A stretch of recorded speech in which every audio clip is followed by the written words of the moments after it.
hakuna wa kufanana na wewe. Katika familia zetu hakuna wa kufanana na wewe. Hakuna wa kufanana na wewe. Hakuna wa kufanana na wewe Yesu. Hakuna wa kufanana katika na raisi wewe. hakuna wa kufanana na wewe. Hakuna wa kufanana na wewe. Hakuna wa kufanana na Yesu. Hakuna wa kufanana na wewe.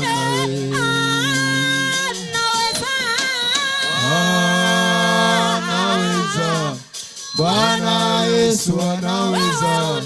Hakuna wa kufanana naye. Anaweza. Bwana Yesu anaweza. Hakuna wa kufanana naye. Ni mshindi. Bwana Yesu ni mshindi. Hakuna wa kufanana naye. Hakuna wa kufanana hakuna wa kufanana naye.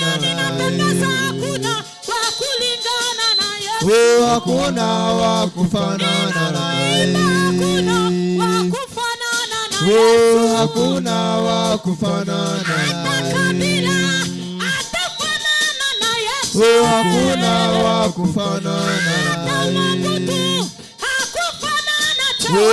Hakuna wa kufanana naye. Hakuna wa kufanana naye. Hakuna wa kufanana naye. Mshindi. Bwana Yesu ni mshindi. Hakuna wa kufanana naye. Anatosha. Bwana Yesu anaweza. Hakuna wa kufanana naye. Jehova unastahili Bwana wangu. Unastahili Bwana wetu kuabudiwa na kusifiwa. Unastahili Bwana kupewa utukufu Bwana. Sijawahi kuona mbinguni kama vile duniani wa kuweza kufanana na wewe Bwana. Wa kuweza kufanya miujiza ambayo unayoifanya. Wa kuweza kubariki, wa kuweza kuinua, wa kuweza kutamka jambo Bwana. Asante mfalme wa mbinguni. Ni wewe uliyenipa Bwana mfalme wa mbinguni muda kama na huu Bwana wa kusimama mbele zako. Usinyamaze kimya Bwana wangu. Uwe pamoja na mimi Bwana. Unibariki mfalme wa mbinguni. Ninaomba kwamba uwe kwenye madhabahu yako Bwana. Fungua Bwana mfalme wa mbinguni. Fungua Bwana wangu.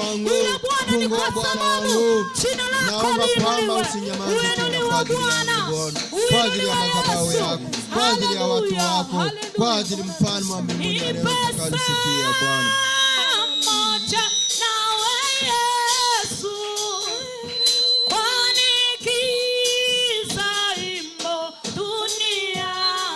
Haleluya Bwana wangu.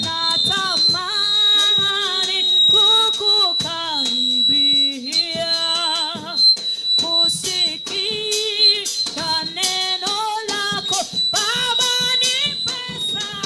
Nipe saa moja nawe Yesu.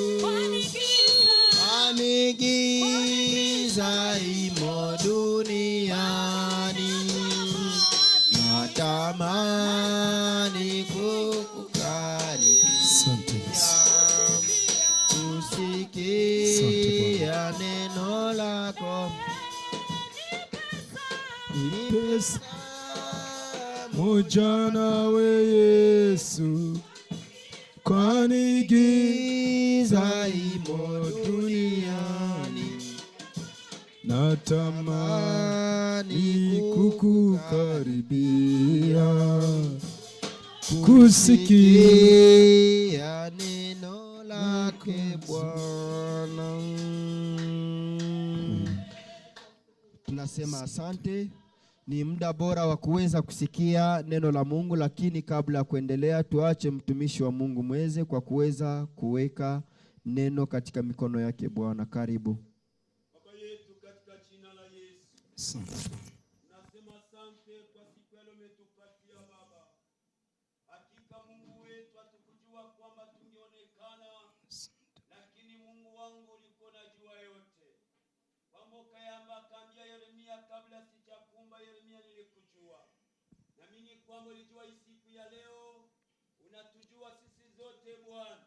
Kwa maana tunasema asante kwa siku leo umetupatia ya ukuyasikia lile ambalo nataka kwetu.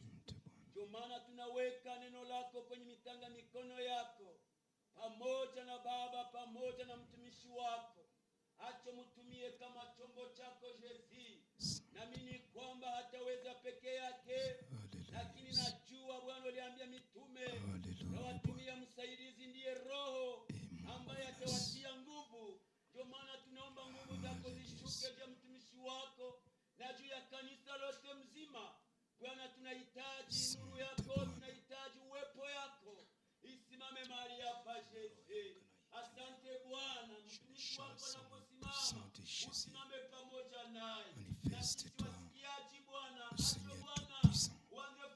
Seigneur, je viens devant toi. Disons merci parce que tu as permis que nous soyons encore en vie ce matin. Manifeste-toi, Seigneur. Au nom puissant de Jésus. Au nom puissant de Jésus. Au nom puissant de Jésus-Christ. Au nom de Jésus. Manifeste-toi, ô les très haut. Ton nom merveilleux. Alléluia, Jésus. Au nom de Jésus. Au nom puissant de Jésus-Christ. Au nom de Jésus. Manifeste-toi, Seigneur. Alléluia.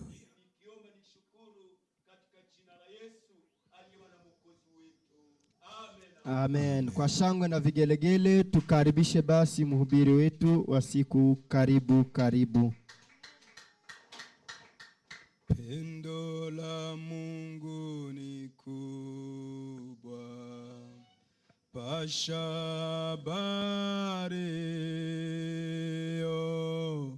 Pendo la Mungu ni kubwa, mwanzo wa nyimbo zo.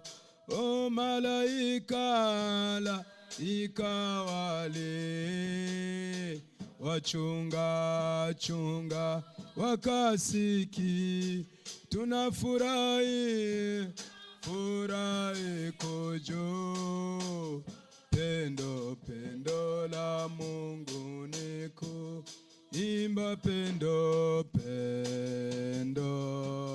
ku oba, pendo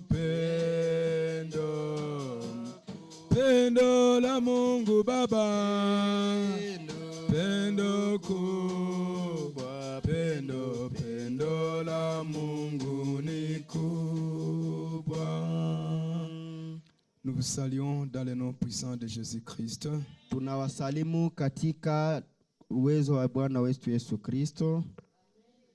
Alléluia. Amen. Nous sommes encore contents de nous retrouver ensemble ce matin. Tunafurahi kwa kukutanana tena katika asubuhi ya leo pour la continuité de notre séminaire. Kwa ajili ya maendeleo ya mafundisho yetu. Alléluia. Amen. Pour ceux-là qui n'ont pas participé cette semaine, kwa wale ambao hawakuhudhuria katika juma hii, nous ne saurons pas comment les récupérer. Hatutajua namna ya kuweza kuwafundisha tena. Mais nous les prions de s'adapter. Lakini tunawaomba waingilie pale ambapo watakutanyika. Oh, nous disons encore la bienvenue à notre frère qui était malade, l'ancien Mweze. Tunasema tena karibu kwa mzee wetu ambaye alikuwa mgonjwa. Il nous a donné le message comme quoi toute la famille était frappée par la maladie. Walitupa ujumbe kwamba jamaa yote inapigwa na magonjwa. Et l'Éternel notre Dieu a permis qu'il soit en vie aujourd'hui. Nous le disons merci. Na Bwana Mungu wetu ameruhusu kwamba wakuwe hai kwa siku ya leo. Tunasema asante kwa Bwana wetu. Je vais vous signaler quelque chose. Nitasema jambo fulani. Être en bonne santé, c'est une bénédiction. Kukua katika afya njema ni baraka. C'est une bénédiction, bien-aimés. Ni baraka wapendwa. Souvent nous disons au Seigneur de nous bénir. Tunaambiaka Mungu aweze kutubariki. Mais la première bénédiction, c'est être en bonne santé. Lakini baraka ya kwanza ni kukua na afya njema. Alléluia. Amen. Nous allons nous tenir debout pour la lecture de la parole de Dieu. Tunaweza kusimama kwa ajili ya usomi wa neno la Mungu. Nous lisons Romains chapitre 8, le verset 14. Tunasoma Waroma sura 8 mstari wake wa 14. Nous lisons au nom de Jésus-Christ. Tusome katika jina la Bwana wetu Yesu La Kristo. Bible nous dit ceci. Biblia inasema hivi: Tous ceux qui sont conduits par l'Esprit de Dieu sont fils de Dieu. Quelqu'un qui a la Bible Swahili peut nous lire. Tusome katika jina la Bwana wetu Yesu Kristo. Kwa kuwa wote wanaoongozwa na Roho ya Mungu, hawa ndio wana wa Mungu. Nous pouvons nous mettre. Tunaweza ikala. Nous allons lire dans une autre langue ici. Tutasoma katika ingine lugha hapa. J'ai le Kinyarwanda ici, je vais essayer de lire. Nina Kinyarwanda hapa, nitapima isoma. Romains chapitre 8, le verset 8. Le verset 14. La Bible nous dit ceci. Biblia inasema hivi. Nous disons: Abayoborwa n'umwuka w'Imana bose nibobana bimana. Amen. Amen. Ceux qui sont conduits par l'Esprit du Seigneur wanaoongozwa na Roho Mtakatifu sont tous enfants de Dieu. Wote ni wana wa Mungu. Notre thème est intitulé le rôle du Saint-Esprit dans l'Église. Somo letu linaitwa kazi ya Roho Mtakatifu ndani ya kanisa.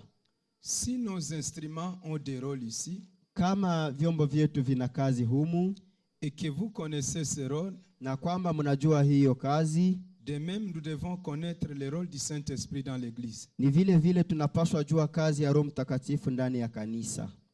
Parce que plusieurs personnes comprennent parler du Saint-Esprit, kwa sababu watu wengi wanasema Roho Mtakatifu, mais ils ne connaissent pas en vrai dire ce que signifie le Saint-Esprit. Lakini hawajui kweli kweli yule Roho Mtakatifu. Et ils ne savent pas le rôle du Saint-Esprit dans l'Église. Na hawajui hata kazi ya Roho Mtakatifu ndani ya kanisa. C'est pourquoi ceux avec qui nous étions ensemble la semaine ici, ndio maana wale ambao tulikuwa pamoja katika juma hii, nous avions dit que le Saint-Esprit c'est la troisième personne de la Trinité. Tukasema kwamba Roho Mtakatifu ni mtu wa tatu katika utatu utakatifu. Alléluia. Amen. Donc il a cette divinité. Ni kwamba iko na ile umungu. Ne prenez pas le Saint-Esprit comme une simple personne dans l'église. Tusitwale Roho Mtakatifu kama ni mtu wa bure katika kanisa. Parce que Jésus-Christ lui-même a dit, kwa sababu Yesu Kristo mwenyewe alisema, que lorsqu'il viendra sur vous, kwamba wakati atakapokuja juu yenu, il vous conduira dans toute la vérité. Atawaongoza katika ukweli. Alléluia. Amen. Il vous dira tout. Atawaambia yote. Et je vous ai dit le premier point que le Saint-Esprit est le fondement de l'église. Na niliwaambia katika nukta ya kwanza kwamba Roho Mtakatifu ndiye nguzo ya kanisa. C'est lui le fondement de l'église. Ndiye nguzo ya kanisa. Une église où il n'y a pas le Saint-Esprit, kanisa ambamo hamuna Roho Mtakatifu, c'est comme un corps ni sawa mwili qui ne respire pas. Yenye haipumui. Donc c'est une église morte. Ni kwamba ni kanisa inayokufa. Un chrétien qui n'a pas le Saint-Esprit, Mkristo ambaye hana Roho Mtakatifu, il est mort spirituellement. Amekwisha kufa kiroho. Alléluia. Amen. Et donc tout ce que tu feras dans la vie chrétienne, ni kwamba yote ambayo utakayoyafanya katika maisha ya Kikristo, tu dois chercher le Saint-Esprit. Unapaswa tafuta Roho Mtakatifu. Alléluia. Amen. Nous y allons par le deuxième point. Naenda kwa nukta ya pili. Le Saint-Esprit enseigne et conduit. Roho Mtakatifu anafundisha na anaongoza. Alléluia. Amen. C'est ça le deuxième point. Hiyo ndio nukta ya pili, Ou bien le deuxième rôle du Saint-Esprit dans l'église. wala kazi ya pili ya Roho Mtakatifu ndani ya kanisa: Conduire kuongoza et enseigner. na kufundisha. Et donc le meilleur enseignant est le Saint-Esprit. Ni kwamba mwalimu wa kweli ni Roho Mtakatifu. Le meilleur conducteur est le Saint-Esprit. Ni kwamba kiongozi wa kweli ni Roho Mtakatifu. Jésus a promis que le Saint-Esprit nous enseigne toutes choses. Yesu aliahidi kwamba Roho Mtakatifu atatufundisha vitu vyote. Si nous lisons dans Jean 14, 26, Tukisoma katika Yohana 14:26, la Bible nous dit ceci. Biblia inasema hivi. Il vous enseignera toutes choses. Biblia inasema kwamba atawafundisha yote. Alléluia. Amen. Et donc ce que le Seigneur ne nous a pas dit, Ni kwamba yote ambao Bwana hakutuambia, le Saint-Esprit nous le dira. Roho Mtakatifu Ce atatuambia. que le pasteur n'a pas prêché, Yenye mchungaji hakuhubiri, le Saint-Esprit te le prêchera. Roho Mtakatifu atakuihubiri. Alléluia. Amen. Là où le pasteur n'arrivera pas, Mahali ambapo mchungaji hatafikaka, le Saint-Esprit y arrivera. Roho Mtakatifu atapafika. Ce que les hommes ne feront pas, Yenyewe wanadamu le hawatafanyaka, Saint-Esprit le fera. Roho Mtakatifu atayafanya. Il enseigne Anafundisha et il conduit. na anaongoza. Voilà le deuxième rôle du Saint-Esprit dans l'église. Tazama kazi ya pili ya Roho Mtakatifu Il ndani ya arrive kanisa. même à l'intérieur de l'homme. Anafika hata ndani ya mwanadamu. Il parvient même à te parler en silence. Anafika hata kwa kukuambia katika ukimya. Il te dit ne fais pas ça. Anakuambia usifanye hii. Il te dit n'allez pas là-bas. Anakuambia usiende hapo. Il te contraint ce que tu dois faire. Anakukataza vyenyewe unapaswa fanya. C'est ça le rôle du Saint-Esprit. Hiyo ndiyo kazi ya Roho Mtakatifu. Alléluia. Amen. Même si tu refuses, Hata kama ukikataa, mais au moins il t'a parlé. lakini amekuambia. Même si tu ne fais pas, Hata kama haufanye, mais au moins il t'a parlé. lakini amekuambia. Même si tu exécutes en dehors de sa volonté, Hata kama ukitenda kinyume ya mapenzi mais yake, il t'a parlé. lakini alikuambia. Parce que Jésus a dit, Kwa sababu Yesu alisema il vous enseignera toutes choses. atawafundisha yote. Lorsqu'il viendra sur vous, Wakati atakuja juu yenu, il vous dira la vérité atawaambia ukweli et il vous franchira. na itawaongoza. Alléluia. Amen. Alléluia. Amen. La Bible nous dit, le Biblia inasema Saint-Esprit nous enseignerait toutes choses. kwamba Roho Mtakatifu atawafundisha yote. Il éclaire notre compréhension de la parole de Dieu. Anaangaza hata kusikia yetu neno la Mungu. Alléluia. Amen. Celui qui peut te faire comprendre la parole de Dieu, c'est le Saint-Esprit. Mwenye anaweza kukusikilizisha neno la Mungu ni Roho Mtakatifu. Il y a une différence Kuko utofauti entre l'enseignement de ce monde kwa mafundisho ya dunia hii et l'enseignement biblique. na mafundisho ya Biblia. Quelle est la différence? Utofauti iko wapi? Lorsque nous comprenons la parole de Dieu, Wakati tunasikia neno la Mungu, le Saint-Esprit, lui, vient intensifier ce que nous n'avons pas compris. Roho Mtakatifu yeye anakuya nenepesha hata kile ambacho hatukukisikia. Alléluia. Amen. Ce que tu n'as pas compris, Yenye haukusikia, le Saint-Esprit a la capacité de te faire comprendre.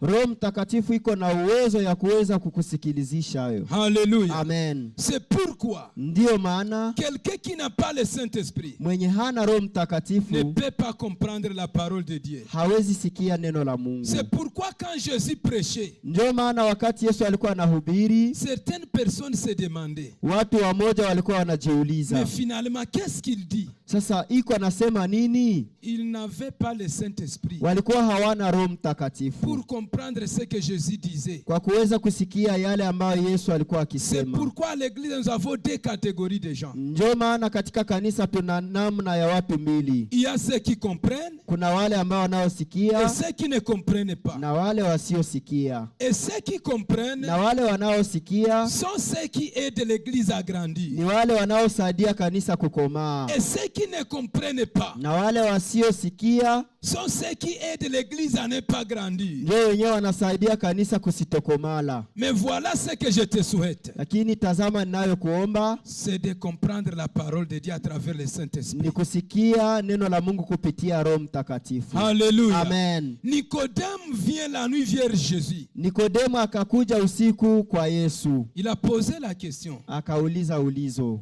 Rabbi, Mwalimu, j'ai compris tu étais en train d'enseigner. nilisikia ukifundisha Et tu disais concernant le royaume des cieux. na ulikuwa ukisema kuhusu ufalme wa mbingu. Voilà ma question maintenant. Sikiliza sasa ulizo yangu. Je suis un docteur de la loi. Mimi ni mwalimu wa sheria, Mais j'aimerais savoir lakini ningelitaka nijue ce qu'il me faut yenyewe pour ninanipashwa entrer dans ce kwa royaume. kuingia katika ufalme. Alléluia. Amen. Et Jésus lui dit ceci. Na Yesu akamwambia hivi, Pour entrer dans ce royaume, kwa kuingia katika ufalme il faut naître la seconde fois. unapashwa zaliwa mara ya pili. Il faut naître de nouveau. Unapashwa zaliwa mara mpya. Nicodème n'a pas compris. Nikodemu hakusikia. Il a regardé son âge. Akatazama miaka yake. Pourquoi il a regardé l'âge? Kwa nini aliangalia miaka Il yake? n'avait pas le Saint-Esprit. Alikuwa hana Roho Il n'a Mtakatifu. pas compris ce que Jésus disait. Hakuweza kusikia yale ambayo Il Yesu pose alikuwa la akisema. deuxième question. Akauliza ulizo ya pili. Je suis une grande personne. Niko mtu mkubwa.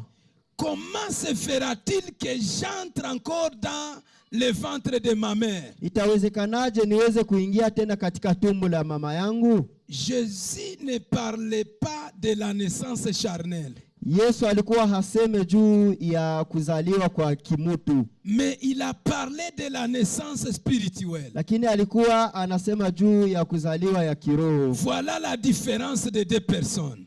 Tazama utofauti ya watu wawili. Jésus lui était spirituel Yesu yeye alikuwa kiroho et Nicodème était charnel. na Nikodemo alikuwa kimwili.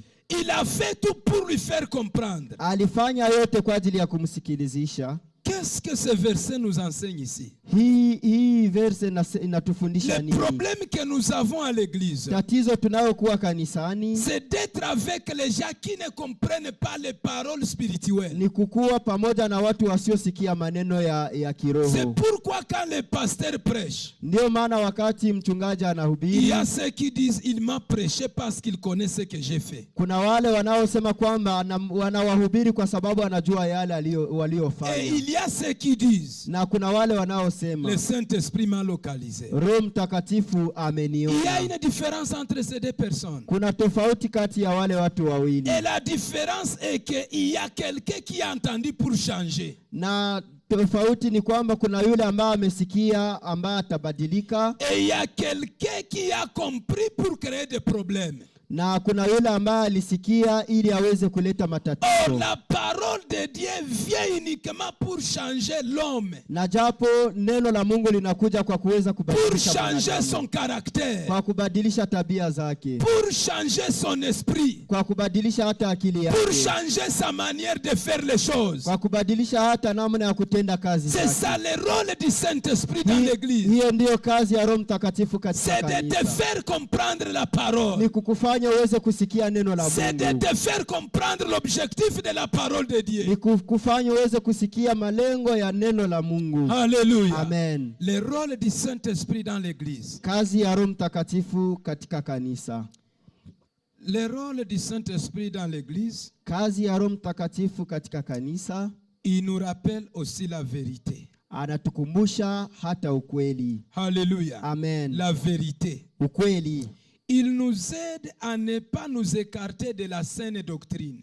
Anatufundisha kusitoenda mbali na matendo na mafundisho ya kanisa. Alléluia. Amen. Celui qui peut t'aider à ne pas t'écarter de la saine doctrine et le Saint-Esprit. Mwenye anaweza kusaidia kusitoenda kinyume na mafundisho ya kanisa ni Roho Mtakatifu. C'est le Saint-Esprit seulement. Ni Roho Mtakatifu tu. Parce qu'en ce moment, nous avons beaucoup de docteurs. Kwa sababu mwa hizi siku tuna walimu wengi. Et sont des faux docteurs. Na ni walimu wabaya. Ils parlent avec éloquence. Wanasema na kwa sauti kubwa. Quand ils te parlent, wakati wanakuambia, si tu n'as pas le Saint-Esprit, kama hauna Roho Mtakatifu, tu ne peux pas échapper. hauwezi ponyoka. Quand ils t'enseignent, wakati wanakufundisha, tu vas même insulter ton ancien enseignant. Unaweza hata kutukana mwalimu wako wa zamani. Tu vas dire il m'avait trompé. Utasema alikudanganya. Mais bien-aimé dans le Seigneur, mpendwa katika Bwana, c'est lui qui t'aidera à distinguer. mwenye atakusaidia kutofautisha C'est le Saint-Esprit. ni Roho Mtakatifu. Il t'aidera à garder la saine doctrine. Atakusaidia kuchunga mafundisho ya Il kanisa. te dira celui-ci c'est un faux enseignant. Atakuambia huyu ni mwalimu mubaya. Même s'il parle avec éloquence, hata kama akisema kwa sauti il kubwa, cherche à te tromper. anatafuta kwa C'est kudanganya. le rôle du Saint-Esprit dans l'église. Hiyo ndio kazi ya Roho Mtakatifu ndani ya kanisa. Alléluia. Amen. Alléluia. Amen. Le Saint-Esprit a un grand rôle dans l'église. Roho Mtakatifu ana kazi kabambi katika kanisa. Ceux qui ne sont pas connus par le Saint-Esprit wenye hawajulikane na Roho Mtakatifu sont ceux qui ont toujours lâché l'église. ni wale waliotupa kanisa. Sont ceux qui nous injurient. Ndio wale wanaotutukana. Sont ceux qui injurient la parole de Dieu. Ndio wale wanaotukana neno la Sont ceux Mungu. qui injurient la Bible. Ndio wale wanaotukana hata Biblia. Pourquoi ils injurient cette parole? Kwa nini wanatukana hata hii neno? Parce qu'ils n'ont pas le Saint-Esprit. Kwa sababu hawana Roho Mtakatifu. Bien-aimé dans le Seigneur, Mpendwa katika Bwana, sachez ces choses dans ta vie. jua hivi vitu katika maisha Que le yako, Saint-Esprit kwamba Roho est Mtakatifu le grand révélateur. ni yule anayekukumbusha Et c'est mambo. lui qui peut te montrer le faux et le vrai. Ni yule ambaye anayeweza kukuonesha wazuri na wabaya. Et c'est lui qui peut te dire le vrai prophète et le faux prophète. Ni yule ambaye anaweza kuambia wanabii wazuri na wanabii Il est wabaya. celui qui peut te dire que ceci est vrai, ceci est faux. Ni yule ambaye anayeweza kuambia hiki ni kibaya na hiki ni kizuri. Alléluia. Amen. Donc si l'église n'a pas le Saint-Esprit, Kama kanisa haina Roho Mtakatifu, même un antichrist peut venir et prêcher. hata na yule asiyemjua Kristo anaweza kuwa kuhubiri, Et vous allez comprendre qu'il parle à la part de Dieu. na utasikia kama vile anasema kwa ajili ya Mais Mungu. celui qui a le Saint-Esprit, Lakini anayekuwa na Roho il Mtakatifu va dire ce monsieur nous trompe. atasema kwamba wewe anatudanganya. Alléluia. Amen. Alléluia. Amen. Tu sais une chose bien-aimée. Unajua kitu kimoja mpendwa, Les mensonges entrent facilement dans l'église. uongo inaingia kwa urahisi katika Mais kanisa, ceux qui chassent les mensonges dans l'église, lakini yenyewe inafukuza uongo katika c'est le kanisa Saint-Esprit. ni Roho Mtakatifu. Alléluia. Amen. C'est le Saint-Esprit qui chasse les faux prophètes dans l'église. Ni Roho Mtakatifu ndiye anafukuza manabii wabaya Il katika est celui kanisa. qui chasse les faux docteurs dans l'église. Ni yeye anayefukuza hata na walimu wabaya katika C'est kanisa. pourquoi ce que tu chercheras dans la vie chrétienne, Ndiyo maana yenye utatafutaka katika maisha yako ya Kikristo c'est être conduit par le Saint-Esprit. ni kuongozwa na Roho Mtakatifu. Tout ce que tu feras, Yote ambayo utayatenda, consulte le Saint-Esprit. uulize Roho Mtakatifu. Alléluia. Amen. Alléluia. Amen. Il nous guide aussi dans nos décisions. Anatuongoza hata katika mawazo yetu, Dans nos décisions. katika maamuzi yetu. Cela signifie quoi? Hiyo ndiyo kusema nini? Par la prière et la sensibilité à sa voix, Ndani ya maombi na kutenda kazi et la sensibilité à sa voix, na kupenda kujua sana, nous pouvons être conduits selon la volonté de Dieu. tunaweza kuongozwa katika nguvu za Roho Mtakatifu Selon la volonté de Dieu. kwa mapenzi ya Mungu. Alléluia. Amen. Il guide nos décisions. Anaongoza hata madesizio zetu. Je vais vous poser une question. Nitawauliza hata ulizo moja. Lorsque tu décides, Wakati unachukua maamuzi, qui te dit ne faites pas ceci? nani anakuambia usifanye hiki? Parce que la fois passée, je vous ai dit ceci, Kwa sababu siku iliyopita niliwaambia hivi que dans ta vie chrétienne, kwamba ndani ya maisha yako il faut avoir quelqu'un qui peut t'interdire quelque chose et tu laisses. unapaswa kuwa na mtu mwenye anapaswa kukataza kitu na unakiacha. Alléluia. Amen. Si tu n'as pas cette personne-là, Kama hauna huyo mtu, tu es égaré. manake umepotea. Il faut avoir quelqu'un qui peut te recadrer. Unapaswa kuwa na mtu mwenye atakurudisha kwa mambo. C'est lui qui peut te dire ne faites pas ceci. Mwenye anapaswa kukuamkia na kukuambia usifanye Et hiki. tu dis oui père, je ne vais plus faire. Na unasema ndio baba, sitafanya tena. Je me rappelle l'histoire d'un foyer. Mimi nakumbuka historia ya unyumba moja hivi. La femme avait sa propre décision. Mwanamke alikuwa na maamuzi yake. Elle avait déjà dit, moi je pars chez moi parce que je trouve que je suis en train de passer mon temps inutilement. Alikuwa amesema kwamba anataka rudia nyumbani kwa sababu iko napoteza wakati yake kwa bure. Et tout à coup, na hapo son pasteur était venu le rendre visite. Mchungaji wake akakuja kumtazama. Entra brusquement dans la maison. Akaingia kwa ghafla ndani ya nyumba. Il a rencontré la maman a déjà emballé ses habits. Akakuta yule mama alishafunga mavazi yake et autres objets nécessaires de la maison. Na vingine vitu vya lazima katika nyumba. Et le pasteur lui a dit. Na mchungaji akamwambia, Mama, est-ce que tu peux m'écouter pendant 2 minutes? Unaweza nisikiliza hata dakika 2? Et la maman a dit, oui papa, je vais t'écouter. Na mama akasema ndio baba, nitakusikiliza. Le pasteur lui a dit, mets-toi là-bas. Mchungaji akamwambia kaa pale. Appelle ton mari. Ita bwana yako. Nous allons discuter ensemble. Tunataka zungumza pamoja. Voilà la décision du pasteur.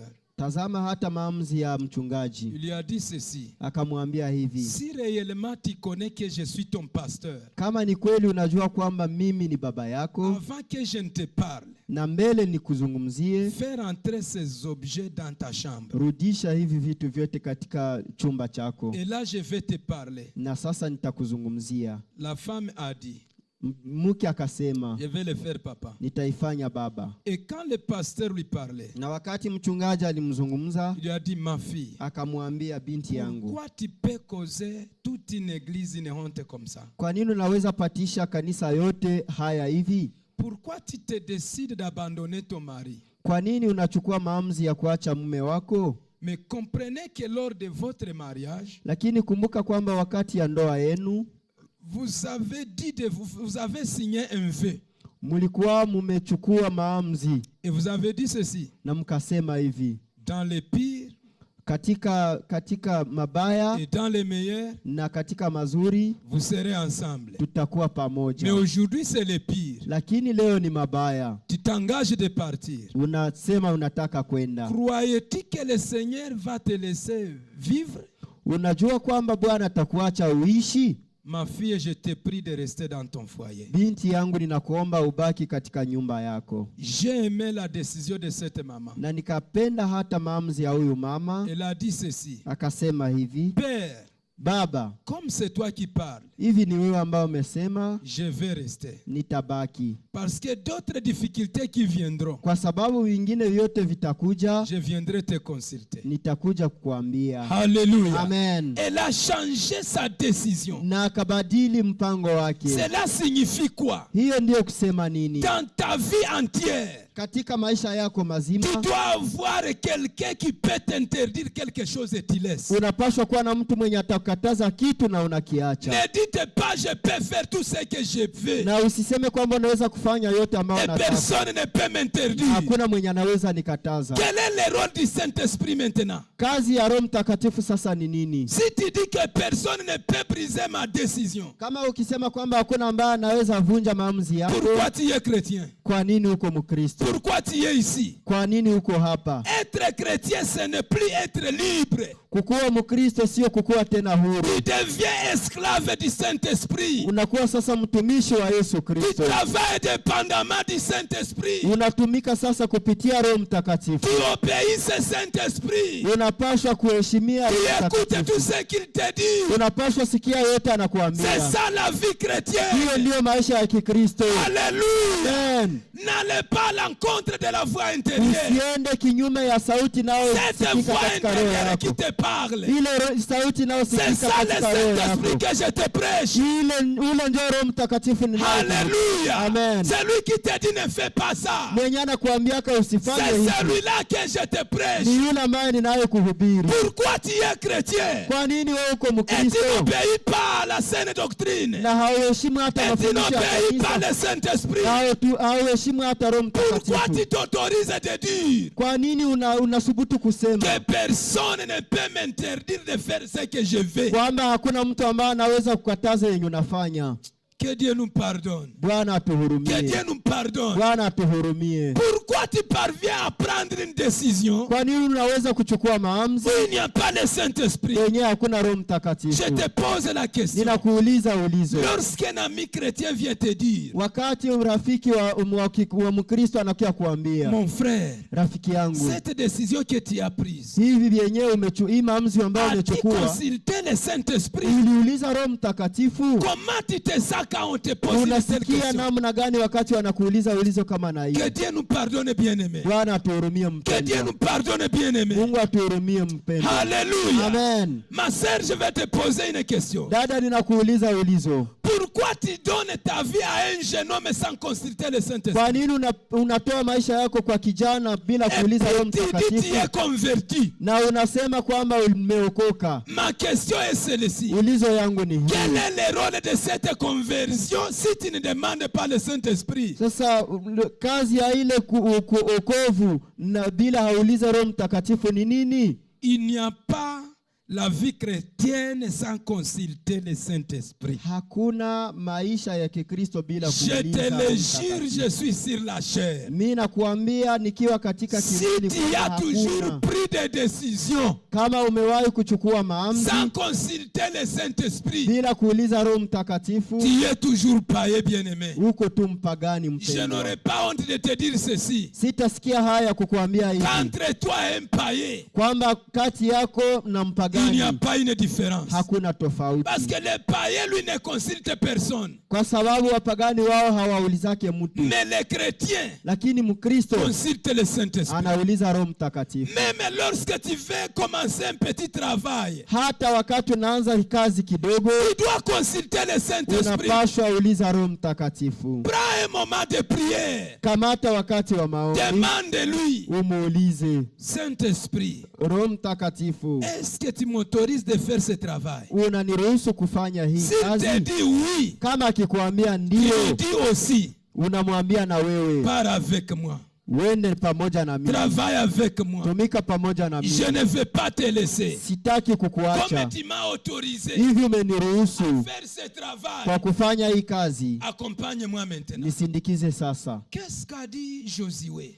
Yoshua alisema nini? Dieu lui a dit ceci. Mungu alimwambia hivi, Mon serviteur Moïse est mort. mtumishi wangu Musa amekufa. Maintenant, toi, Sasa wewe tu vas partir avec Israël. utaenda na Israeli. Tout ce que je faisais avec Moïse, Yote yenyewe nilikuwa nikifanya pamoja na Musa, je vais le faire avec toi. nitaifanya pamoja na Tu wewe. deviens le conducteur. Unakuwa sasa mwongozi, Je serai ton Dieu. nitakuwa Mungu wako. Josué lui dit ceci. Yoshua akamwambia, Nous ne voulons pas partir avec ton ange. hatutaenda pamoja na malaika wako. Si tu n'acceptes pas de partir avec nous, Kama hautaki kwenda pamoja na nous sisi, n'allons pas quitter ici. hatutatoka hapa. Alléluia. Amen. Bien sûr, tu as parlé. Ni kweli umesema, Tu m'as confirmé umenihakikishia ce que Moïse m'avait dit yenye Musa aliniambia lorsqu'il était en train de me oindre. wakati alikuwa akinipaka mafuta. Je suis convaincu Nimeitika que c'est toi qui as autorisé. kwamba ni wewe Mais uliyeruhusu, si tu ne pars pas avec moi, lakini kama hauende pamoja na mimi, Seigneur, Bwana, je ne vais pas quitter ici. sitatoka hapa, Je vais rester ici. nitabaki hapa. Voilà un homme qui connaît la nécessité de Dieu. Tazama mtu anayejua kazi ya Roho C'est lui qui Mtakatifu, connaît la valeur de marcher avec Dieu. mwenye anajua kazi ya kutembea Il pamoja dit na ceci, Mungu. Anasema Tu hivi, as parlé, umesema mais pars avec nous. wende pamoja na Je sisi. te pose la question. Ninakuuliza Qui ulizo, t'a toujours accompagné? nani mwenye anakusindikiza mara kwa mara Lorsque tu te décides, wakati unachukua maamuzi?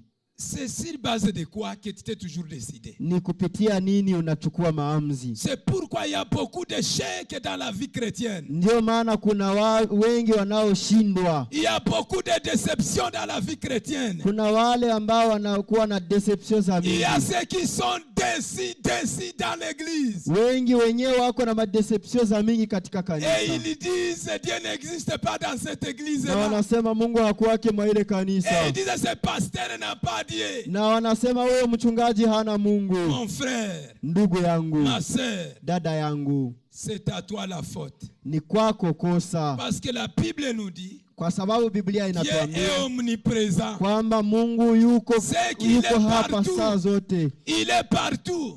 iko fasi zote. La plus grande erreur que tu as faite dans ta vie, Kosa kabambi ambayo litenda katika maisha c'est yako de partir seul. ni kwenda wewe mwenyewe, Tu as laissé le Saint-Esprit ukaacha Roho et Mtakatifu tu es parti seul. na ukaenda wewe mwenyewe. Lorsque tu as trouvé la guerre, Wakati ulikuta vita, tu as manqué quelqu'un à te défendre. ukakosa mwenye Parce que atakutetea, tu es parti sans la force, kwa sababu ulienda bila nguvu, sans la troisième personne. bila mtu wa tatu katika utatu utakatifu. Lorsque tu fais le choix, Wakati unafanya chaguo, consulte le Saint-Esprit. uulize Roho Mtakatifu. Alléluia. Amen. Fais même un mois, Fanya hata mwezi mzima, même une année, hata mwaka mzima, en train de demander au uko Seigneur, nauliza Bwana, est-ce que c'est ta ni volonté? kweli mapenzi Est-ce yako? que c'est ta volonté? Ni kweli mapenzi yako? Pose cette question au Seigneur. Uliza kwa La Roho Bible nous Mtakatifu. dit ceci. Na Biblia inatuambia Ceux hivi, qui me consulteront wenyewe wataniuliza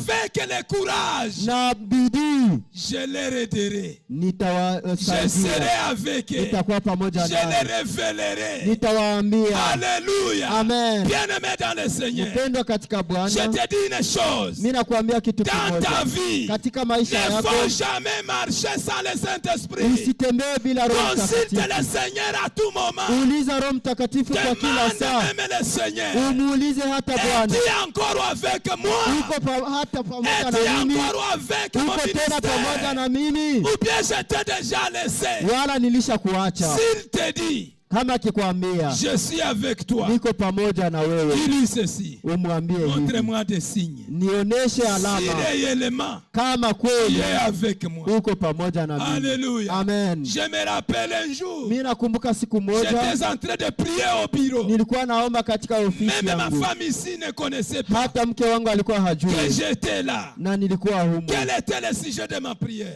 Somo yangu ilikuwa inasema nini juu ya J'étais en maombi? train de dire ceci. Nilikuwa nasema hivi, Seigneur, Bwana wangu, révèle-moi uniambie si réellement kama tu kweli marches encore avec moi. ungali pamoja na mimi. Alléluia. Amen. Et tout à coup, Na pale pale j'ai vu ce serviteur. nikaona huyu Il mtumishi wa est venu Mungu vers moi. akakuwa pamoja Il m'a na dit mimi, ceci. akaniambia hivi, Lorsque nous étions en train d'adorer, wakati tulikuwa tunaabudu, il y a une voix qui m'a dit de te dire ceci. kuna sauti iliyoniambia nikwambie hivi, Pourquoi tu peux poser une telle question? kwa nini unaweza uliza ulizo kama na hii, Toi-même, tu ne vois pas qu'il est avec toi. na wewe peke hauone kama iko pamoja na Bref, wewe? le Seigneur m'a dit ceci, Bwana aliniambia hivi qu'il est avec toi. kwamba yuko Il pamoja ne na t'a wewe même pas encore laissé. na haya kuacha Je me bado. suis posé la question. Nikajiuliza hivi, Pourquoi il ne m'a pas parlé? kwa nini mimi Mais il a hakunijibu? parlé à une autre personne Lakini akaambia qui ne wengine connaissait mtu même pas que je priais. mwenyewe hakukuwa najua kama nilikuwa Bien-aimé, naomba. Dieu existe. Mpendwa, Mungu yupo. Alléluia. Amen. Dieu existe. Mpendwa, Mungu yupo. Ne t'éloignez pas de lui. Usiende mbali na yeye, S'il te le Seigneur. umuulize. Le rôle du Saint-Esprit. Kazi ya Roho Mtakatifu, Il conduit anaongoza et il enseigne. na anafundisha. Alléluia. Amen. Il nous enseigne toutes choses. Anatufundisha vitu vyote, Il nous rappelle la vérité. anatukumbusha Il ukweli, nous guide dans nos décisions. anatuongoza katika maamuzi yetu. Alléluia. Amen. Un autre élément à retenir. Na kitu kingine kia kukamata Dans une église locale, ndani ya kanisa la sasa la mahali, la mahali, le Saint-Esprit doit être au centre des décisions, Roho Mtakatifu anapaswa kuwa juu ya maamuzi yote des cultes ya ibada et de la vie communautaire. na ya maisha ya watu wote. Alléluia. Amen. Lorsque nous sommes ensemble ici, Wakati tuko pamoja hapa, tu peux décider de me laisser. unaweza chukua maamuzi ya kuacha Mais mchungaji, avant de me laisser, lakini wakati mbele ya kumwacha consulte le Saint-Esprit. uulize Roho Ne Mtakatifu. me consulte pas. Usimuulize hata yeye, Ne consulte pas un prophète. usiulize hata nabii. Allez faire ta prière. Uende fanya maombi yako, Et lorsque tu feras ta prière, na wakati utafanya maombi yako il te parlera en secret. atakuambia hata Et il faut katika faire ce ukimya, qu'il te dira de na faire. utafanya ile yenye alikuambia ufanye. Alléluia. Amen. Alléluia. Amen. Avant de quitter la chorale, Na mbele ya kutoka katika kwaya il faut consulter le Saint-Esprit. unapaswa uliza Roho Mtakatifu. Bien-aimé dans le Seigneur, Upendwa katika Bwana, je vais te dire une chose. nitakwambia kitu Si kimoja. tu faisais l'œuvre de Dieu Kama ukifanya kazi ya et Mungu que brusquement tu l'as laissé, na pale pale uliacha sans la vallée du Saint-Esprit, bila nguvu za Roho dans Mtakatifu le monde spirituel, katika ulimwengu wa roho, tu es rebelle. manake uko muasi. Alléluia. Amen. Je reprends encore pour une deuxième fois. Mina rudilia tena kwa Si tu mara pili. faisais le travail de Dieu Kama ulikuwa unafanya kazi ya et Mungu que brusquement na hapo tu as laissé ukaacha dans le monde spirituel, katika ulimwengu wa roho, tu es rebelle. uko muasi. Toi, tu te vois étant une personne normale. Wewe uko najiona kama vile mtu wa kawaida, Mais ce n'est pas comme ça que le Saint-Esprit te considère. lakini haiko hivyo ndio Roho anapokuona. Tout ce que tu feras, Yote ambayo utayafanya, consulte le Saint-Esprit. uliza Roho Mtakatifu. Alléluia. Amen. Alléluia. Amen. Si tu dis travailler, Kama ukataka kutumika, consulte le Saint-Esprit. uliza Roho Mtakatifu. Parce que lorsque tu laisseras, Kwa sababu wakati utaacha, c'est le même Saint-Esprit qui te jugera. ni yule Roho Mtakatifu atakaye C'est bien kuchukua lui qui maamuzi. viendra te dire, Ni yeye atakaye kuambia qu'est-ce que tu m'avais dit? uliniambiaka nini. Un bon jour, Siku moja nous étions encore des petits enfants. tulikuwaka tena watoto wadogo, Je fréquentais encore l'école de dimanche. nilikuwa nikiingia tena katika ekodimi. Il y a quelqu'un qui était venu Kuna mtu ambaye alikuja dans notre église. katika kanisa letu, Et cette personne-là quittait à Kabare. na yule mtu alikuwa akitoka Kabare, Et il avait un seul message. na alikuwa na ujumbe moja, C'était pour les chantres. ilikuwa juu ya waimbaji. Et lorsqu'il voulait annoncer son message, Na wakati alitaka kutoa ujumbe il wake, a commencé à chanter. akaanza imba. Il a commencé à chanter comme ça. Akaanza imba hivi: Allez les demander uende waulize pourquoi ils ont laissé mon travail, kwa nini waliacha kazi qui yangu, les a congédiés. nani aliwapa Et konje. tout à coup, Na pale le pale Saint-Esprit a commencé à travailler dans l'église. Roho Mtakatifu akaanza tumika ndani Le ya kanisa. Saint-Esprit a menacé tous les chantres dans l'église. Roho Mtakatifu akaanza hata C'est kuwatakia tout le monde qui était waimbaji dans wote, la terreur. na sie bote tulikuwa katika Et oga, on s'est posé la question, na tukajiuliza ulizo, pourquoi un simple travail comme les chants? kwa nini kazi bure ya saa vile nyimbo Dieu peut envoyer quelqu'un pour ça seulement. anaweza tuma mtu juu ya ile tu? Nous, on le prend comme un petit travail. Shie tunaikamata saa vile kazi ya bure, Mais Dieu le prend à une autre grande dimension. lakini Mungu anaiona mwingine kiwango. Il y a ce que tu peux négliger dans ta vie. Kuko yenye unaweza hata zarau katika maisha yako, Mais ce que tu négliges, lakini ile c'est unayoizarau le chemin par lequel njo njia yenye Dieu va passer pour te bénir.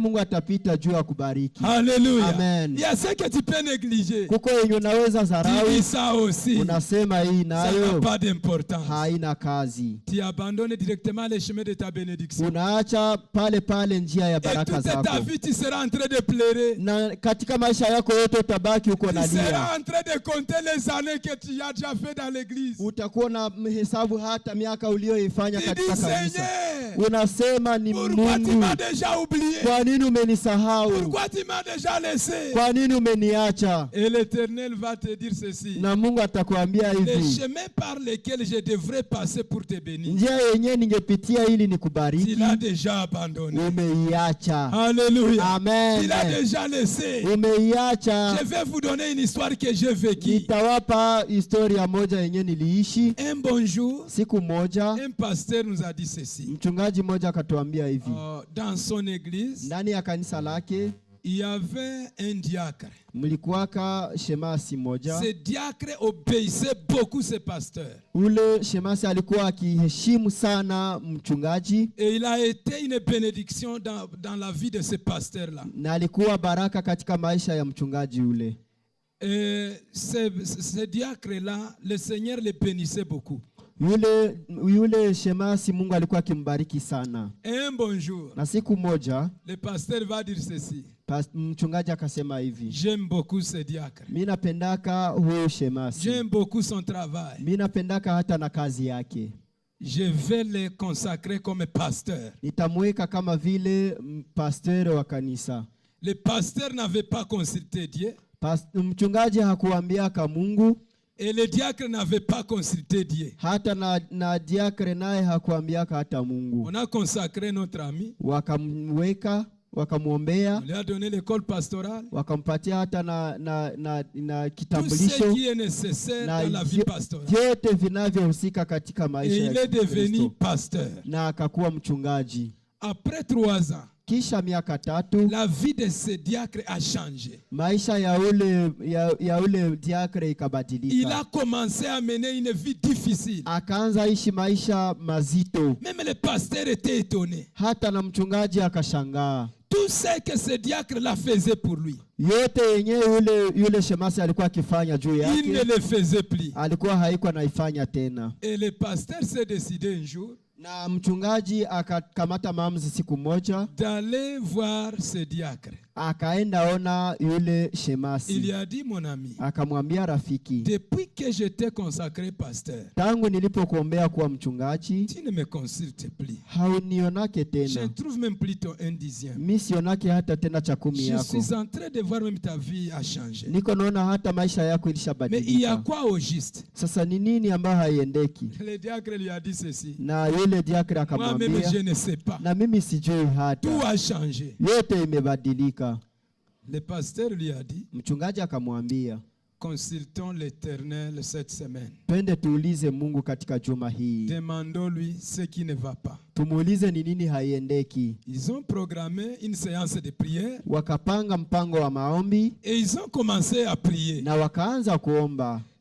Lorsqu'ils ont commencé à prier, Wakati walianza kuomba, parmi les deux, il n'y avait pas un prophète. kati ya hao wawili hamkukuwa nabii, Mais ils étaient tous fatigués. lakini wote walichoka. Ils se sont dit, dormons un peu. Wakasema tulale basi kidogo, Après un temps, nous allons nous réveiller. kisha kidogo tutaamka tena. Brusquement, ils tombent dans un profond sommeil. Hapo hapo wakaamka katika usingizi mzito, Et tous deux vont trouver des rêves. na wote wawili wakapata ndoto. Le diacre a vu quelqu'un venir auprès de lui. Shemasi akaona mtu anakuja mbele zake, Il lui a posé la question. akamuuliza ulizo, Qui t'avait autorisé de te consacrer comme pasteur? nani alikuambiaka bakufanye mchungaji? Tu avais consulté qui? Uliulizaka nani? Tu es en train de pleurer. Uko nalia. Les chemins par lesquels j'ai passé pour te bénir, Njia yenye nilikuwa napitia ili niweze tu kukubariki, l'as fermé. umeifunga Dans ta vie, ndani ya maisha je yako. t'avais appelé éternellement diacre. Nilikuitaka ubaki milele Et c'est les shemasi, chemins par lesquels j'ai passé pour te bénir. na njo njia yenye nilikuwa Maintenant, tu nimekubarikia l'as ndani. bouché. Sasa umeifunga. Maintenant, quelle est ma responsabilité là? Sasa mimi kazi yangu ni nini?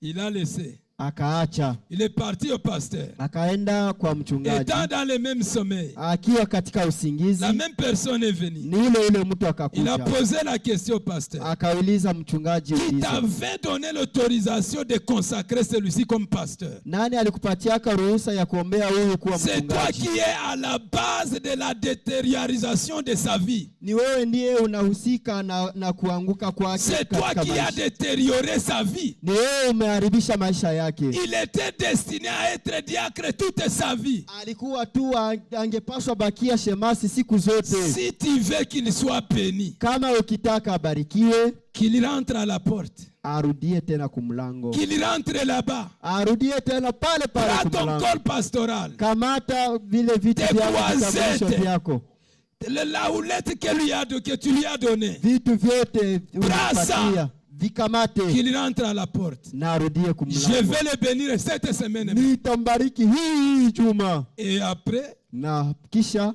les rêves se clôturaient. zile ndoto zikatimia, Et zikaisha, ils sont quittés dans le sommeil. wakatoka katika usingizi. Maintenant, qu'est-ce qu'il faut? Sasa nini nataka? Chacun commence à dire ce qu'il a vu. Kila mmoja akaanza kueleza aliyoyaona, Finalement, il se pose la question. kisha kwa nyuma Moi wakajiuliza, qu'on appelait déjà pasteur, mi mwenye walikuwa wanaanza ita mchungaji, je portais déjà l'école pastorale. nilikuwa nilishakuwa na vitu vyote vya kichungaji. Est-ce que je serai prêt encore à devenir diacre? Kweli nitakuwa tayari tena kukuwa shemasi? Il a dit, je ne sais pas. Akasema sijui. Ils ont continué à prier. Wakaendelea kuomba, Ils ont prié. wakaomba. Deuxième tour. Ils fasi ont ya pili. tombé dans les sommets, dans les profonds sommets encore. Wakaanguka tena ndani ya usingizi La même mzito. personne est venue. Ule mtu akakuja. Il lui a dit ceci. Amwambia hivi, Tu vas choisir entre deux choses. utachagua kati ya vitu viwili. Demeurer dans cette vie Wala kubaki katika haya maisha, ou bien faire ce que je t'ai dit de faire. wala kufanya yenyewe nimekuomba Dans ufanye. le sommeil, il a dit, Katika usingizi je akasema, vais retourner. nitarudia. Je vais faire ta volonté. Nitafanya mapenzi yako. Alléluia. Amen. Alléluia. Amen. Encore les rêves se clôturés. Tena ndoto zikaisha. Chacun a commencé à parler ce qu'il a vu. Kila mmoja akaanza eleza yenyewe ameona.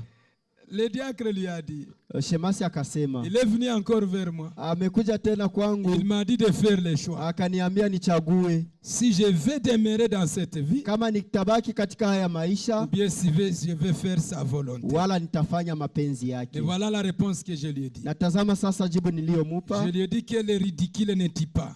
Nimemwambia kwamba vigumu Je vais haviwi, faire sa volonté. nitafanya mapenzi yake. Père, Baba, désormais, tangu leo je reviens à mon ancien service. mimi narudia kwa Je deviens encore diacre dans cette église. mimi narudia tena kwa shemasi. Bien-aimé dans le Seigneur, Pendwa katika Bwana. Dieu l'a béni. Bwana akambariki. Ça, c'est une conséquence Ile ni matokeo de faire quelque chose sans consulter Dieu. ya kufanya jambo bila kuuliza Roho Mtakatifu. Nous, chrétiens, Shie wa Kristo nous avons toujours eu de ces difficultés-là. tumekutanana zaidi na yale matatizo. Nous faisons des choses sans consulter Dieu. Tunafanya vitu bila kuuliza Mungu. Si tu es chantre Kama wewe ni mwimbaji et que tu te retrouves là-bas, na kwamba unaonekana ndani ya kwaya et tu te retrouves, na kwamba unakutanyika tena ndani, comment je vais dire pour que tu comprennes?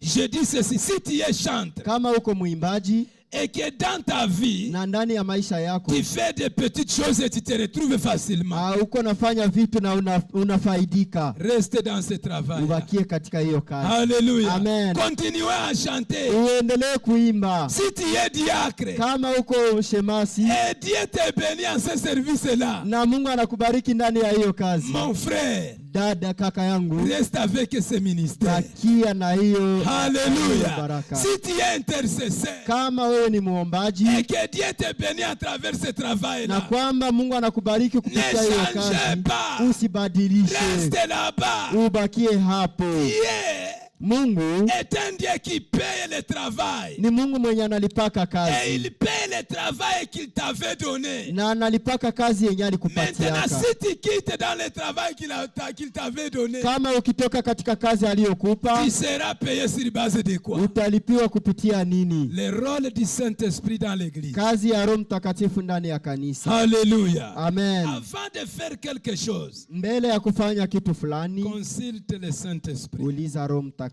Bien-aimé dans le Seigneur, Mpendwa katika Bwana, n'hazardez pas dans la vie chrétienne. usipime hata kufanya kitu katika maisha Vous ya savez Kristo. pourquoi plusieurs chrétiens sont des pauvres? Mnajua kwa nini Wakristo wengi ni wa maskini? Pourquoi ils ont des problèmes dans la vie? Kwa nini wana matatizo katika maisha yao? Ils ont toujours fait des choses sans consulter le Seigneur. Ni kwa sababu wanafanyaka mambo yao bila kuuliza Roho Je vais vous donner Mtakatifu. mon histoire, moi, votre pasteur. Nitakupa historia yangu mimi mchungaji wenu. Lorsque Dieu m'avait appelé, Wakati Mungu aliniitaka, je lui avais dit ceci. nikamwambia hivi, Tu t'es trompé. umejidanganya, Peut-être tu ne me connais pas. labda haunijui. Est-ce que tu connais ma famille avant que tu m'appelles? Kweli unajua hata familia yangu? Est-ce que tu me connais très bien? Eske kweli unanijua? Regarde d'abord la maison où j'habite. Angalia hata nyumba ambayo ninaishi ndani. Pourquoi tu peux m'appeler comme ça? Sasa wewe unaweza niita hivi Dans namna une vie gani? pareille, Ndani ya maisha kama na haya, il y avait un ami, kulikuwa rafiki, il avait une église. alikuwa na kanisa. Je lui avais dit, mon frère, Nikamwambia, ndugu yangu, Dieu est en train de m'appeler. Mungu iko naniita, Mais Lakini comme tu es en train de faire le travail ici, hivi uko nafanya kazi hapa, nous allons travailler avec toi. tutatumika pamoja na Et je wewe, pense que Dieu sera satisfait de ce que je ferai ici. na ninawaza kwamba Mungu atarizika kwa hii yenye niko nafanya hapa. Ce que j'avais trouvé là-bas, Yenye nilionaka pale c'était de larmes, bien-aimés. ilikuwa kama chozi, wapendwa. Alléluia. Amen. Alléluia. Amen. J'avais quitté là-bas. Nilitokaka hapo J'étais parti à la montagne. nikaenda kwenye J'ai mlima, commencé à prier. nikaanza omba. Seigneur, Bwana, toi qui connais tes hommes, wewe mwenye unajua toi watu qui wako, nourris tes serviteurs, wewe mwenye unakulishaka watu wako, oriente-moi unionyeshe là njia où je vais te servir. kwenye nitakutumikia.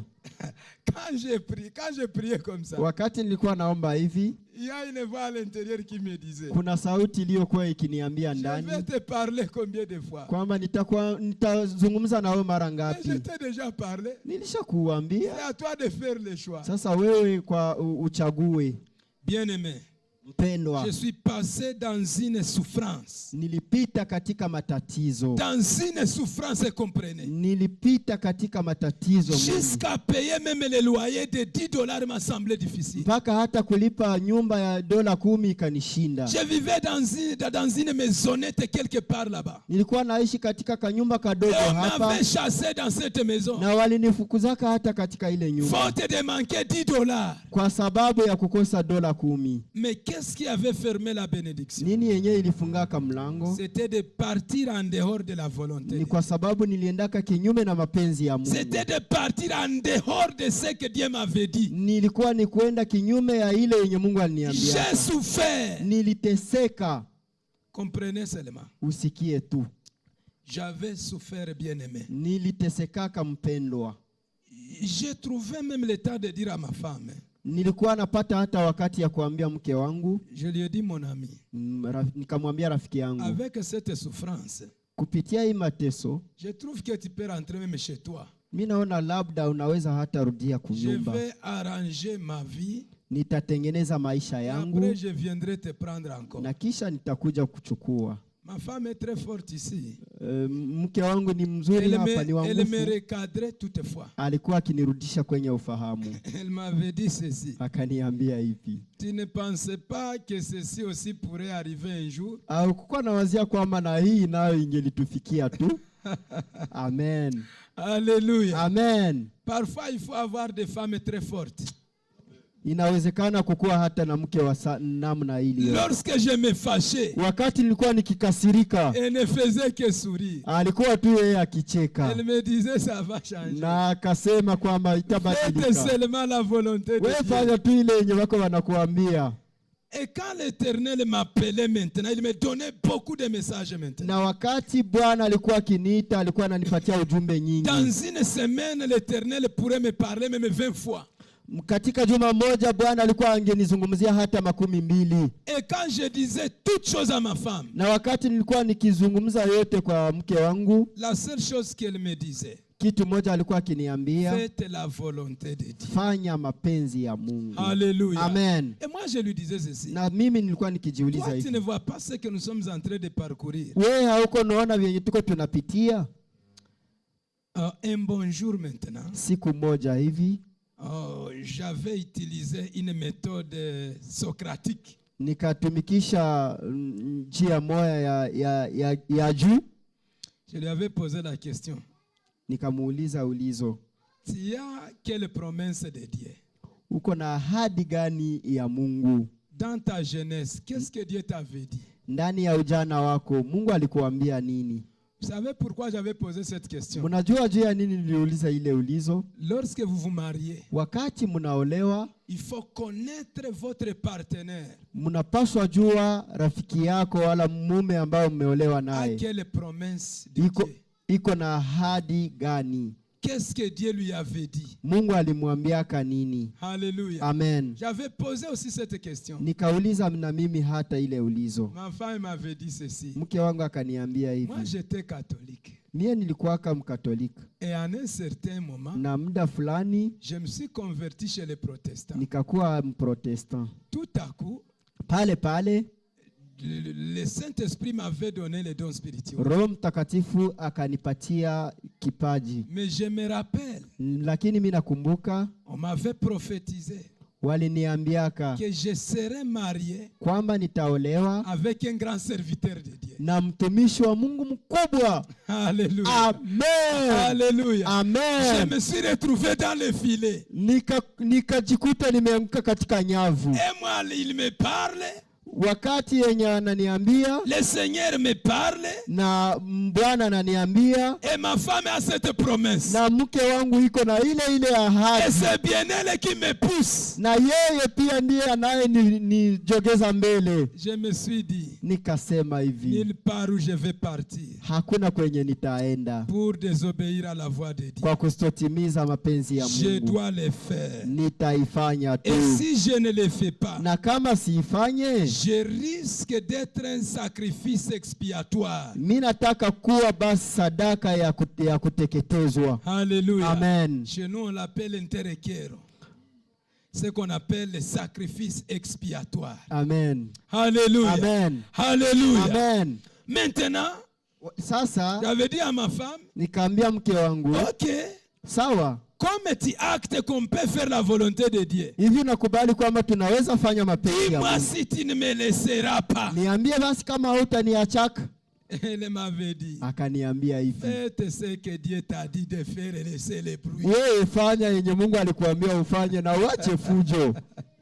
Alléluia. Amen. C'est pourquoi je l'aime. Ndio maana mimi C'est pourquoi nampendaka. j'ai toujours aimé qu'elle soit à côté de moi. Ndio maana mimi napendaka Parce que tu c'est bien karibu elle yangu. qui me poussait. Kwa sababu ni yeye aliyenijogeza Et mbele. lorsqu'on avait commencé, Na wakati tulipoanza un bon jour, siku moja on entre dans le culte 4 personnes. tukaingia katika ibada watu wanne. Moi, Mimi, elle, yeye il y avait un diacre na mshemasi et sa moja femme. na bibi yake. Quittant dans l'église, Kutoka katika kanisa j'avais dit à ma femme, nikaambia mke wangu, vraiment je laisse ça.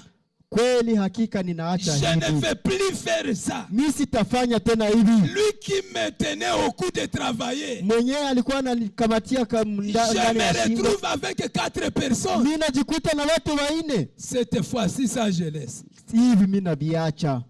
Elle avait souri. Akacheka, Elle m'avait posé la question. akaniuliza ulizo. Donc toi, tu avais commencé l'église sachant que tout à coup les gens vont arriver. Wewe ulianza tu kanisa kawaza watu yote wanataka kuya pale pale. Tu ne te préparais pas à ça. Au hakuwa najichunga kwa ile.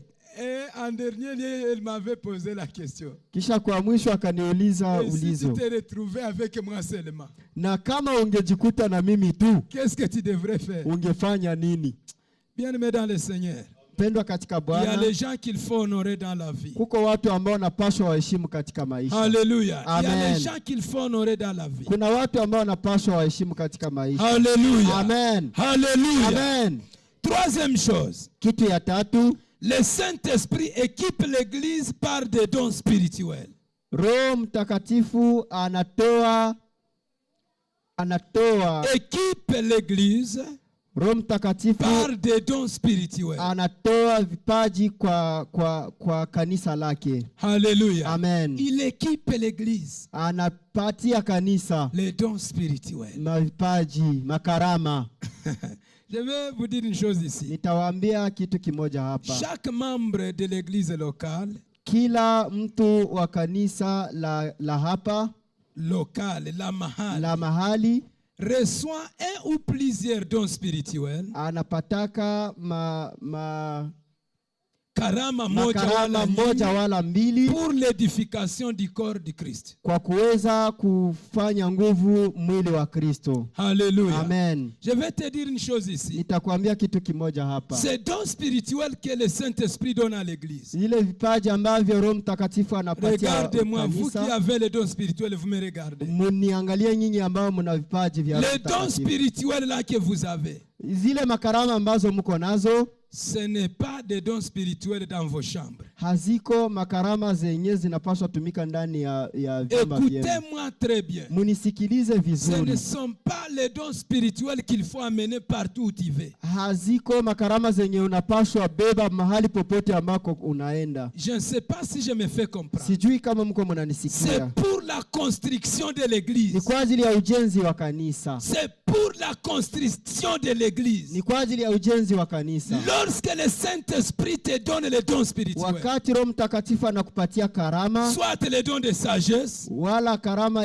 ya unyenyekevu, soit les dons de connaissance, wala karama ya akili, soit les dons de foi, wala de guérison, ya de kuponya prophétie. na Tous ces dons-là, zile karama zote c'est pour l'édification de l'église. ni kwa ajili ya mabadiliko ya kanisa. Et il y ya a nguvu ya quelqu'un qui kanisa. avait trouvé un problème. Na kuna mtu ambaye alipata tatizo Et Jésus l'a cité. na Yesu alimwambia Lorsque Jésus prêchait, wakati Yesu alikuwa anahubiri, lorsque Jésus enseignait, wakati Yesu alikuwa il a anafundisha, donné un exemple. akatoa mfano. Il a dit ceci. Akasema hivi Un patron kwamba kuna bose moya avait ses 3 travailleurs. mwenye alikuwa na watumishi wake Et watatu, lorsqu'il voulait voyager, na wakati alitaka kusafiri il a distribué chacun akawagabulia kila mmoja selon qu'il a voulu. namna vile Le alivyotaka. premier, Wa kwanza il lui a donné 5 pièces. akampatia Le vitu deuxième, vitano, 2.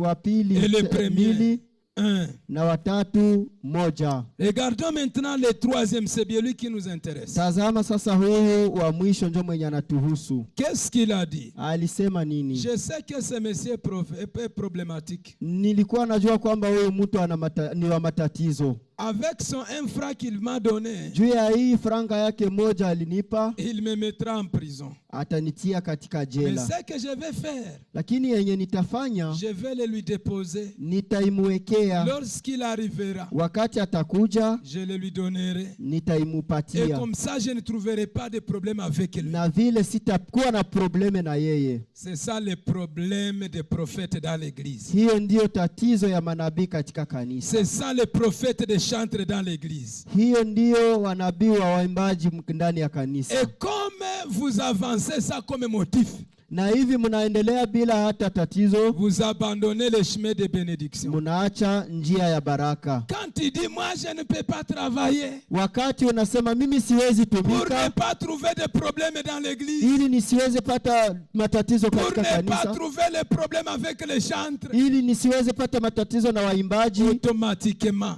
pale pale tu abandonnes le chemin de la bénédiction. unaacha njia ya baraka. Alléluia. Amen. Lorsque tu dis, Wakati priez unasema dans cette église, kuomba katika kanisa, en tout cas, j'ai déjà manqué ce courage. mie nimekosa zile nguvu, J'ai déjà manqué le courage. nimekosa zile nguvu. Que Dieu me pardonne vraiment. Bwana nihurumie Je kabisa. vais faire autre travail. Nitafanya ingine Mais kazi, la prière dans cette église, lakini maombi katika kanisa hii, je me mets à haut. mimi natia mikono yangu Que juu. Dieu me pardonne. Bwana nihurumie. Lorsque tu fais ça, Wakati unafanya vile et Dieu t'a appelé pour la prière, na Mungu alikuita juu ya maombi, tu abandonnes le chemin de la bénédiction. unaacha njia ya maombi Tu ya commences baraka, maintenant à forcer. unaanza sasa Parce que kaza, plusieurs chrétiens forcent. kwa sababu Wakristo wengi Il wanakazanisha faut kazanisha, que forcer maintenant. wanafanya tubi ya kukazanisha Les kazanisha, choses ne s'amènent plus. lakini vitu haviendelee tena. Pourquoi ils forcent la vie? Kwa nini wanakaza maisha? Ils ont abandonné la logique. Kwa sababu wameacha Ils ont njia, abandonné la volonté de kwa Dieu. sababu wameacha mapenzi ya Mungu. Aussi longtemps tu es en dehors de la volonté de Dieu, Wakati utaenda kinyume ya nguvu za Mungu, tu seras éloigné de sa bénédiction. utaenda mbali ya baraka zake. Consulte la Bible. Angalia hata katika Biblia, Toute personne kila mtu ambaye qui a désobéi hakuheshimu neno la à la Mungu volonté de Dieu, kwa mapenzi ya il Mungu a pleuré. alilia. Consulte Israël. Angalia hata wana wa Israeli, Lorsqu'Israël laissait la volonté de Dieu, wakati Israeli walikuwa wakiacha mapenzi ya tu Mungu, sais ce que Dieu faisait pour eux? ulikuwa unajua yenye Mungu alikuwa anafanya Il juu les yao, punissait. alikuwa anawapiga. La souffrance d'un enfant de Dieu Mateso ya mtoto wa Mungu n'est pas une pauvreté, haiko umaskini, c'est une punition. Alléluia. kuwapiga. C'est Amen. une punition. Ni Malipizi. malipizi, C'est une punition. ni malipizi. Lorsque tu souffres Wakati et unateseka que tu es à l'église, na uko katika kanisa, tu n'es pas pauvre, hauko tu maskini, n'es pas souffrant, hauteseke, tu es sous la punition. lakini uko katika malipizi. Mais je te révèle une chose. Lakini ninakukumbusha kitu moja, Cherche pour pourquoi tu es dans la punition. Tafuta kwa nini uko katika malipizi. Qu'est-ce qui a causé cette punition Nini là? yenyewe ilisababisha hiyo malipizi? Pourquoi on t'a puni? Kwa nini walikupatia malipizi? Alléluia. Amen. Je ne sais pas si quelqu'un me comprend. Sijui kama mtu ananisikia. Pose cette question à celui qui est à côté de toi. Uliza hii ulizo kwa yule aliye karibu na wewe. Pourquoi on t'a puni? Kwa nini walikupa malipizi? Pourquoi on t'a puni? Kwa nini walikupa malipizi? Il faut deviner la source de ce que tu passes. Unapaswa jua matokeo ya ile unayoyapitia. Oui, oui. Ndio. Il faut connaître ces choses. Unapaswa ijua. Pourquoi je traverse une vie pareille? Kwa nini mimi napita maisha ya hivi? Et le plus pire c'est quoi? Sasa na kibaya ni nini? Si tu ne découvres pas, Kama hautambue, si tu ne consultes pas le Saint-Esprit, kama haulize Roho Mtakatifu, tu passes toute ta vie dans la punition. utaendelea maisha yako yote Oui, katika, tu passes dans la punition toute ta vie. utapitisha malipizi yote maisha yako yote, Et tu arriveras à un moment de vieillesse. na utafika hata katika uzee, Tu commences à dire, unaanza sema, si j'ai un enfant qui peut bien me comprendre, kama ninaweza kuwa na mtoto atakayenisikia, je lui dirai de ne jamais être serviteur de Dieu. nitamwambia siku yake hata mtumishi wa Mungu, Parce que Dieu est compliqué. kwa sababu Mungu yuko matata, Parce que Dieu ne paye pas. kwa sababu Mungu alipake. Tu sais pourquoi tu es motivé? Unajua kwa nini uko nasema Tu vile? as passé toute ta vie dans la punition. Kwa sababu ulipita maisha yako yote katika malipizi. Touchez celui qui est à côté de toi. Touchez-le. Musa yule aliye karibu na Il y a ce wewe, que je vais te dire de lui parler. kuko yenye nitakwambia utamwambia. Dis-lui ceci. Umwambie hivi, Ton tas de punition est fini. wakati ya malipizi yako Quitte-la imeisha. maintenant. Toka sasa pale. Dis-lui quitte-la maintenant. Mwambie toka pale sasa. Quitte dans la punition. Toka katika Faites malipizi. la volonté de Dieu Fanya maintenant. mapenzi ya Mungu sasa. Dis-lui faites la volonté de Dieu Mwambie maintenant. fanya mapenzi ya Mungu Quitte sasa. dans la punition. Toka katika malipizi. Exécute la volonté de Dieu. Ufanye mapenzi ya Mets-toi Mungu. debout, prie ensemble. Simama Mets-toi sasa debout, tuombe prie pamoja. ensemble. Simama Dis, tuombe. Seigneur, Sema Bwana Mungu, je ne veux plus demeurer dans la punition. sitaki tena nibaki Je katika ne veux malipizi. plus cette punition. Sitaki tena hii malipizi. Révèle-moi. Niambie sasa, Pourquoi cette vie a persisté? kwa nini maisha inabaki pale Pourquoi pale? cette vie ne change Kwa pas? nini maisha haibadilike? Révèle-moi. Uniambie Quelle est la base de cette souffrance? nini yenyewe inasababisha hii Quoi mateso. qui est à la base de tout ceci? Wewe mwenyewe uko unasababisha hii Dans le mateso. Seigneur. Mpendwa katika Bwana, Dieu va te révéler. Mungu Et atakuambia tu vas quitter dans la na souffrance. utatoka katika mateso. Ce n'est pas une pauvreté. Haiko umaskini, C'était une punition. ni Alléluia. Amen. C'était une punition. ni kupiga kabisa, C'était une punition. ni Malipizi. malipizi, Ce n'est pas la pauvreté. haiko umaskini. C'est le moment de sortir dans la pauvreté. Ni wakati wa kutoka katika umaskini. Qu'on ne vous trompe pas. Wasiwadanganye. Il n'y a pas l'offrande que tu donneras à Dieu pour quitter dans la punition. Hakuna sadaka yenye utapatia Mungu kutoka katika malipizi. Aucun prophète ne te trompe. Hakuna nabii akudanganye Que comme tu passes dans la souffrance, kwamba hivyo napita katika donner mateso de l'offrande. utoe sadaka. Non, non. Hapana, Non, non. hapana. Regarde. Uangalie, Consulte. uulize, Fais même les calculs. ufanye hata hesabu, Comment tu as servi le Seigneur namna gani auparavant. ulitumikia Et Mungu comment tu mbele le sers na aujourd'hui. namna gani Et tu unamtumikia vas mpaka quitter leo, dans la na souffrance. utatoka katika mateso. Ce qui délivre, c'est la parole de Dieu. Mwenyewe anaokoaka ni neno la Mungu. Alléluia. Amen. C'est la parole de Dieu qui délivre. Ni neno la Mungu ndio C'est linaokoaka. pourquoi la Bible nous dit, Ndio maana Biblia c'est inatuambia lui qui nous fait comprendre la parole de Dieu. mwenyewe anafanyaka tusikie C'est le maneno ya Mungu ni Roho Saint-Esprit. Mtakatifu. C'est le Saint-Esprit Ni Roho Mtakatifu. qui t'aide dans la souffrance. Toka katika mateso. Pourquoi toute la vie dans la souffrance? Kwa nini maisha yote katika mateso? Si Dieu t'a appelé intercesseur, Kama Mungu alikuita muombaji, pourquoi ne pas prier? kwa nini usiombe? Pourquoi ne pas prier et quitter dans la souffrance? Kwa nini usiombe na utoke katika S'il t'a mateso? appelé chantre, Kama Mungu alikuita mwimbaji, pourquoi ne pas dire au pasteur, kwa nini usiambie mchungaji? pasteur, Dieu m'a appelé chantre, Mchungaji, Mungu aliniita mais kuwa je me suis mwimbaji, retrouvé diacre lakini nimejikuta mimi pour niko me shemasi. retrouver dans sa bénédiction. Ili niweze kujikuta katika Je baraka, change. mimi nabadilisha. Chantre dans la volonté de Dieu. Unabadilisha Et là, katika le mapenzi Seigneur ya va te Mungu. Na localiser. pale Mungu atakupata. Dis, Dites ceci, Seigneur, je ne veux plus cette souffrance. Ambia Mungu sitaki tena hii Prier, c'est le moment de prier. Omba ni wakati Ce ya n'est plus maombi. de la blague. Haiko tena blague. Dites au Seigneur de te localiser. Ambia Mungu akukute pale pale. Lui, ce que tu sens en fait de faire ce que tu veux. Umwambie yenyewe nasikia ili ufanye yenye anataka. Alléluia. Amen. Priez, bien-aimé. Omba mpendwa. Priez, évite la faiblesse.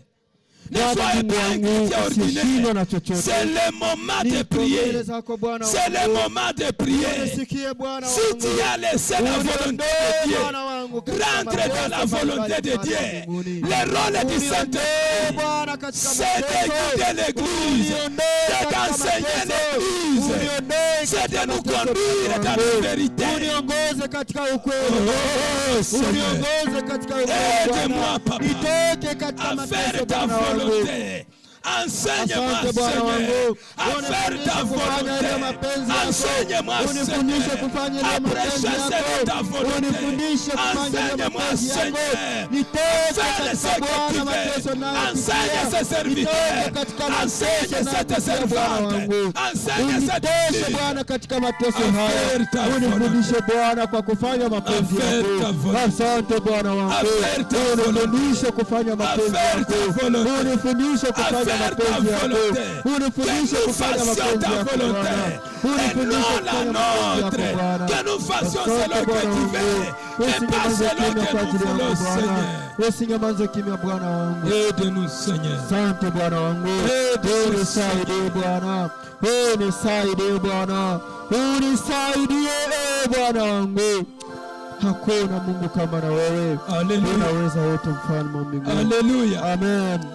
Tu sais, lorsque tu offenses le Seigneur, Unajua wakati unamkasirikisha Bwana, il te laisse pour un moment. anakuacha wakati fulani, Mais il ne te laisse pas éternellement. lakini hakuache lote. Parce qu'il est écrit. Kwa sababu inaandikwa, Souviens-toi de là où tu m'as laissé. ukumbuke mahali uliponiacha Et que tu reviennes encore. na urudie sasa, Je serai avec toi. nitakuwa pamoja na wewe. Tu vas demander pardon au Seigneur. Utaomba msamaha kwa Tu Mungu. vas lui dire, je t'ai laissé sciemment. Utamwambia kwamba nilikuacha ghafla, Je t'ai laissé sciemment, makusudi. nimekuacha makusudi, Mais aidez-moi. sasa unisaidie, Pardonne-moi. unihurumie, Pardonne-moi, Seigneur. unihurumie Bwana, Je t'ai laissé. nimekuacha. C'est pourquoi Ndiyo maana je dépasse une vie pareille. mimi napitia maisha ya namna hii. Je ne veux plus cette vie. Sitaki tena hii maisha Ça, je ne veux plus. hii, sitaki tena. Pardonne-moi. Unihurumie, Je ne veux plus demeurer dans la punition. sitawakia tena katika hii kunipiga. Priez, Seigneur. Omba Priez le Bwana, Seigneur. omba Priez Bwana, le Seigneur. omba Bwana, Il va t'aider. na Il va atakusaidia te pardonner. na atakuhurumia. Approchez pour la Bwana prière, Mungu tout le wangu, monde prie. usiyeshindwa na chochote. Alléluia. Nimekuacha Bwana, mimi nimeenda Bwana, mfalme wa mbinguni. Nimekuacha kwa makusudi yangu Bwana, na sasa ninachukua